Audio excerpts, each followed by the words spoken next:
Okay, friends, trust that you're going well. Whatever this day has brought to you, whatever adjustments or adaptations you have to make in your day, whether at home or at work, or perhaps in just adjusting to a new rhythm in life.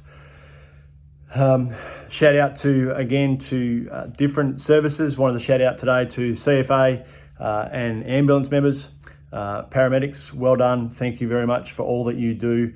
So many people who work faithfully in our local communities in so many aspects. A bit of a different thought today that I hope encourages you, give you something to think about, or just laugh at. I don't know, whatever. We'll see what happens.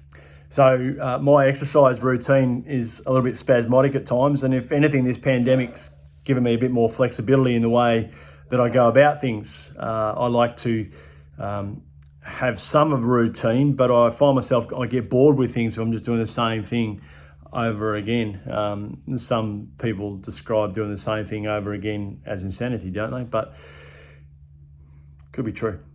But this pandemic has given me this freedom to exercise a bit flexibly in terms of when it suits me, not so much early in the morning or not coming home to change quickly at night and then before a meeting or whatever it might be. So I've had a bit more flexibility in when I do it at the time of day. So there's a variety of workouts that I do. One of the great joys of doing a workout or some exercise is when I get home, I like to hug my family. I like to say hello.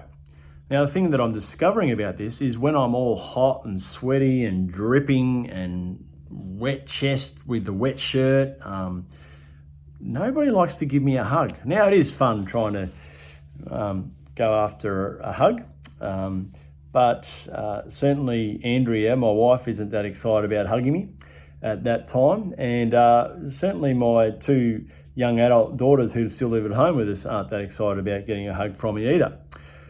And it got me to thinking, how easily we kind of stand off from people. And certainly we're doing that at the moment with social distancing and disconnection. And man, there's some people that, have gone through some things over the last few weeks, and I just want to give them a big hug. And it's been really quite difficult to not do that at different times and wanting to be careful with that. But I'm also mindful that while I'm all hot and sweaty and my family doesn't want to take that sweat on themselves and it stinks and it's horrible and it feels uncomfortable for them, it got me to thinking about this God, this God who actually accepts us no matter how we come to him. Because the idea, I think, if we took that exercise analogy to our relationship with God, is that most of us would feel like we've got to go and have a shower and cleanse ourselves and wipe ourselves down before we can meet God. Our lives are too messy.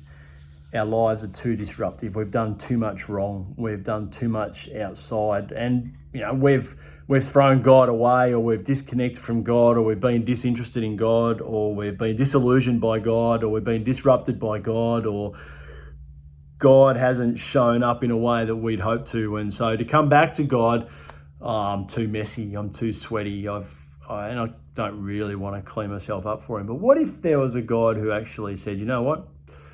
Come here, I'll give you a hug. You can bring your mess, you can bring your sweat, you can bring your anger, you can bring your disillusionment, you can bring your frustration, you can bring, I've got it. Whatever you can throw at me, I'm big enough to handle it. I don't know. Happy to have a conversation, happy to respond through direct message, whatever you want. If you're exploring this idea of God, if you're trying to make sense of what all this might mean and how we respond to it, happy to have a chat. Blessings, friends.